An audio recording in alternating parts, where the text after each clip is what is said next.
আগামী দিনগুলোতেও যেন সেইভাবে দায়িত্ব পালন করতে পারি। যে ভাইয়েরা এখানে যেন আমি বলেছেন, আমার বন্ধু সংগঠন বিএনপির প্রধান তিনি কিছু কথা এখানে বলে দিয়েছেন।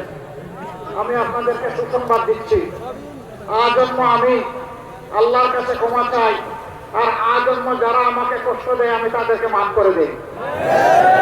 আপনাদেরকে সাক্ষী রেখে আমি সবাইকে মাফ করে দিলাম।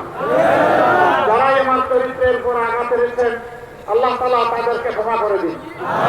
আমি যেহেতু ক্ষমা করে দিচ্ছি, আমি আশা করি আমার আল্লাহ তাদেরকে ক্ষমা করে দেবেন। আমি আল্লাহর ক্ষমা পাইতে চাই। মানুষ হিসাবে আমিও ভুলের ঊর্ধ্বে নই।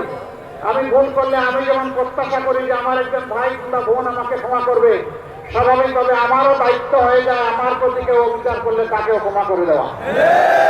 আমাদের এই জায়গা থেকে জেদ মেটানো এটা মানায় না, আর আমার রক্তের সাথে এটা যায়ও না।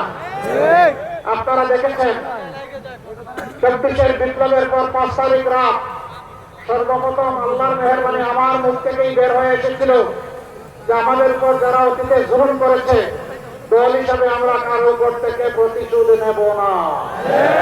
ফরিদপুরবাসী আপনারা কি বলতে পারবেন যে এই ফরিদপুরে আমরা কারো উপর থেকে প্রতিশোধ নিয়েছি? আমরা নেইনি। এখানে আমাদের নেতৃবৃন্দের বিরুদ্ধে মিথ্যা মামলা দেওয়া লোকেরা ছিলেন, তাদের দিকে আমরা গোলাপের একটা পাপড়িও টুকে মারিনি। কেন মারিনি জানেন? আমরা বিশ্বাস করি এই দুনিয়ার বিচারই শেষ বিচার নয়, এটা দেহ ফাইনাল জাজমেন্ট। আল্লাহ তাআলা আসল বিচারটি করবেন।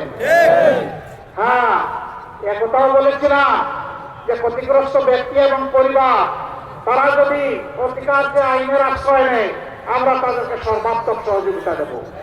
কিন্তু সাথে সাথে এটাও সাবধান করে দিয়েছিলাম, সাবধান, মামলা করতে গিয়ে একটা নিরীহ নিরপরাধ মানুষের নাম ঢোকানো যাবে না।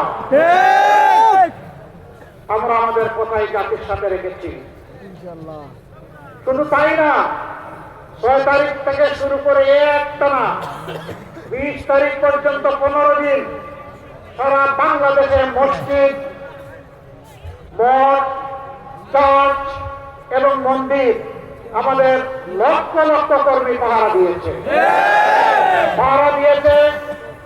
যাদের জীবন সম্পদ, বাড়ি, ব্যবসা প্রতিষ্ঠান ঝুঁকিপূর্ণ ছিল, সব জায়গায় আমরা পাহারা দিয়েছি। থানা পুলিশ